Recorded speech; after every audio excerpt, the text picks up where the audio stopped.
Still with us is Alejandro Velasco, associate professor at NYU, where he's a historian of modern Latin America. He's just returned from Venezuela on Tuesday, and in Washington is Steve Elner, former professor and associate managing editor of the journal Latin American Perspectives. I wanted to ask Alejandro on this whole issue of the pretty open U.S. involvement in trying to do regime change in Venezuela. A colleague of mine from Puerto Rico, Jesus Davila, has been reporting now for several months, going back to October, that there's been ongoing meetings. There was a meeting supposedly, according to Davila, in October of Venezuelan leaders in Puerto Rico, where they met and developed a manifesto to justify the overthrow of President Maduro. And supposedly, according to that report, that John Bolton from the White House specifically approved of it. And then in early January, Jesus Davila reported that the coup was already scheduled, supposedly for between the 10th and the 15th of this month. It happened actually about a week later. But the only delay appeared to be that the opposition itself could not agree who would be the official leader of the coup. And now we know it's Juan Guaido. Could you talk about the conflicts within the opposition and how open the U.S. has been in trying to institute regime change in Venezuela? Yeah, no, it was astonishing, actually, on January 23rd. I don't think anybody really expected the rapid cascade of events. I mean, first in the morning, the United States announces that it would possibly recognize Guaido as a legitimate president. Then about 15 minutes later, exactly that is what Guaido said, that he was swearing in as president. And then minutes after that, you had the confirmation from the White House, then the Organization of American States with Almagro, who's been incredibly aggressive throughout these last few years vis-a-vis Venezuela, and then a cascade of other countries coming out. So the level of coordination suggests powerfully that this could not have just been very spontaneous. It must have had prior levels of consent and agreement. But it's not just that it comes from the last 2 weeks or even in January. This is now about a year and a half's worth of really, as we look back upon it in hindsight, of laying the foundations and the groundwork precisely for what happened on January 23rd. So after the election, after 2017, when there was a series, massive protest that happened against the government of Maduro, people like Almagro in the United States explicitly took to calling anybody in Venezuela who would try to negotiate or to run in the presidential elections a traitor. This is the words that they used, which powerfully suggests that the center of gravity of the opposition around 2017 and 2018 shifted from the domestic plane to the international plane. And although the conditions on the ground continue to get worse, in part because of the sanctions that Steve mentioned, but also because of tremendous degrees of corruption and mismanagement in the government itself, that lays the groundwork for that international pressure, especially sort of from more radical expatriate communities, to be able to say, well, the only solution here, as in fact Pompeo said at the OAS, was that the time is up. There's no room for debate. If you do not recognize Guaido as president, we as the United States will not recognize you and your dealings with Venezuela. And Steve Elner, this whole issue of the problems within the opposition, could you talk about that as well? I mean, there was people like Antonio Ledesma, Maria Corina Machado, Leopoldo Lopez. These have all become known as major opposition figures, but most of them don't have a deep following among the population in Venezuela. Well, Juan, for one thing, the opposition in Venezuela is extremely discredited. That's something that the media, the mainstream media, really hasn't reported. It's true that Maduro's popularity has decreased. His popularity, acceptance may be between 20–30%.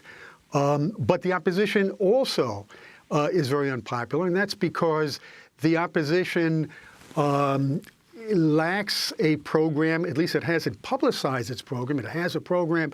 It's a neoliberal program, but that hasn't been its message. Its message all along has been to oust Chavez, and now it's to oust Maduro. So the opposition is very unpopular. You speak to people on the ground, people who would never vote for Maduro, and they tell you that they very much dislike the opposition leaders because they have vacillated so much. Firstly, they don't have a program, they don't stand for anything, and so they're considered opportunistic. And secondly, because they vacillate so much. For instance, they promoted the demonstrations that Alejandro referred to in 2017.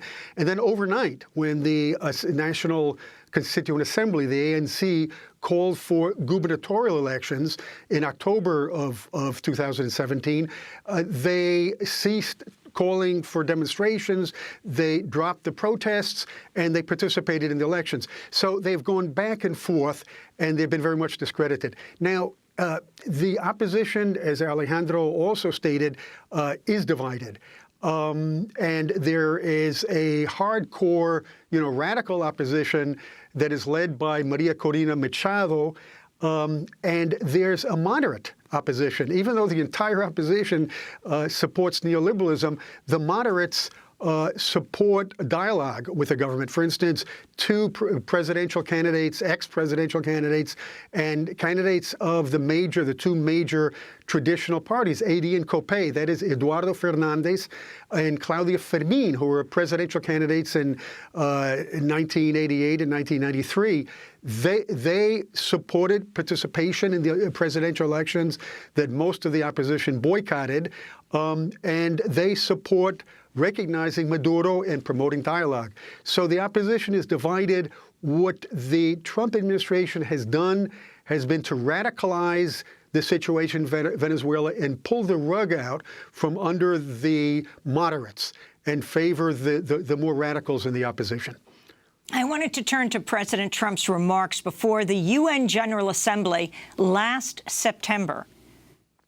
Currently, we are witnessing a human tragedy, as an example, in Venezuela. More than 2 million people have fled the anguish inflicted by the socialist Maduro regime and its Cuban sponsors. Not long ago, Venezuela was one of the richest countries on earth. Today, socialism has bankrupted the oil-rich nation and driven its people into abject poverty. Virtually everywhere socialism or communism has been tried, it has produced suffering, corruption, and decay. Socialism's thirst for power leads to expansion, incursion, and oppression. All nations of the world should resist socialism and the misery that it brings to everyone. In that spirit, we ask the nations gathered here to join us in calling for the restoration of democracy in Venezuela. So that's President Trump in September. And then over the next months, the troika of John Bolton, the National Security Advisor, Vice President Pence, and the Secretary of State Pompeo, as everything's going on in Washington and most recently with the shutdown, are consistently making statements on Venezuela. Threatening statements. In fact, talking about, for example, coining the term, like we knew, axis of evil from George Bush before he invaded Iraq, troika of tyranny. Alejandro Velasco, can you respond to what President Trump has said and also talk about the role of the United States in this coup that is taking place?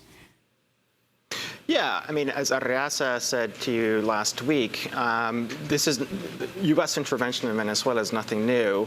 Back certainly in 2002, the United States supported the coup against Chavez, and ever since under Bush, and then less so to the extent that Obama was less involved in Venezuela because it was at the height of the pink tide and left-wing governments. But nevertheless, there was still significant pressure coming from the United States. So the idea that the U.S. is interfering in Venezuela by backing certain certain sectors of the opposition is not new. What is new is, as you mentioned before, just the openness and the brazenness with which it's been happening over certainly the last year in particular. And even though Bolton and Pompeo and Mike Pence certainly are the visible faces of it, the real driver behind this policy is actually Marco Rubio, Senator of Florida, where there's a significant amount of very radical expatriates who've come not just over the last year and a half or two, but back to from 2001 and 2002, Venezuelans have settled in Miami, and they have now significant kinds of weights, the same kind of weight that Cuban exiles used to have. And so Marco Rubio has really been the one to whom Trump basically outsourced Venezuela policy. And I should make one thing clear vis-a-vis Venezuela's role in the United States' role in Venezuela. On the one hand, yes, of course, there is this this intervention that has taken place.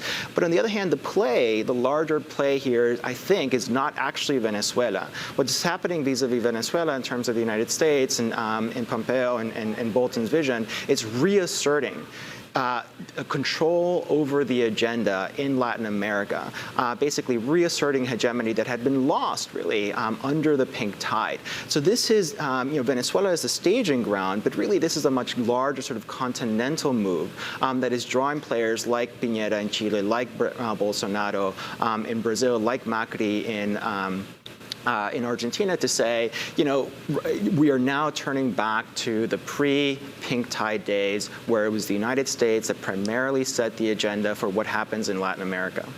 Well, but I'd like to follow that up with Steve Elner, because even though many of the pink tide countries have now been replaced by more right-wing governments, Latin America is not the Latin America of old. It's no longer the U.S. backyard. Clearly, China plays a much bigger role in Latin America now as a financier of projects and an investor. And just yesterday, President Putin warned the United States not to intervene in Latin America. So even Russia is exercising a much more sort of aggressive position toward what used to be called the U.S. backyard. I'm wondering if you could talk about that. Sure. One, there are some experts on the right side of the political spectrum who claim that the pink tide is over. There is an article that Jorge Castañeda, the former foreign minister of Mexico, that was published in the New York Times, that stated that it was headlined, "The Latin American left is dead."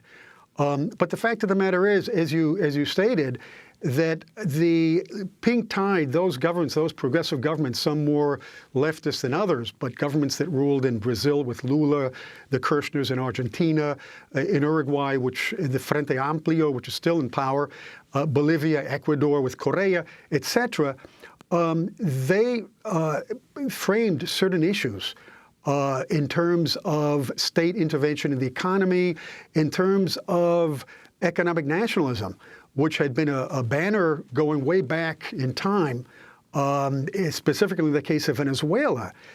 The Venezuelan economy in the 1990s, in the age of neoliberalism, at the height of neoliberalism, the Venezuelan economy ceased to be Venezuelan practically. The privatization meant that foreign capital bought out state companies, in the case of steel, in the case of telecommunications, and that was happening with the oil industry.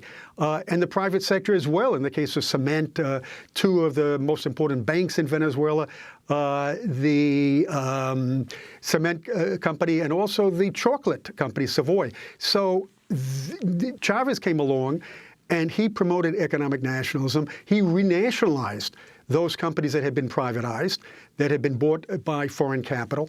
And so it seems to me that this is a banner. Now, it's true, as some of the people in the opposition state, that some of these state companies have been mismanaged. But the fact of the matter is that they represent a symbol. The nationalization, the economic nationalism, represents a symbol. Just like the nationalization of oil in Mexico in 1938 represented a symbol, even though Pemex, the state oil company in Mexico, was poorly managed after that, but still it stands out as an important development in 20th century Latin American politics. Same thing with the social programs. The social programs have promoted participation, integration, incorporation of the marginalized sectors of the population, and a sense of empowerment. So those goals and those achievements of the pink tide governments will not be just wiped away. And the idea that the pink tide is out of the picture completely, I think, is really overstating things. What's going to happen in Venezuela, we don't know, but Morales is in power in Bolivia. The pink tide is in power in Uruguay. López Obrador was just elected in Mexico last year, so that the situation is definitely in flux. Let me also say... Very quickly, and then we have to break. Sure. Let me also say that the alternative to the pink tide, which are the governments that are now in power, the conservative governments, these are not the traditional political parties that have that used to have large backing. These are right-wing parties, Bolsonaro in Brazil, Piñera in Chile. These are very wealthy politicians. They're not the standard politicians of the old days. And so it really remains to be seen whether they can consolidate power in the short-term future.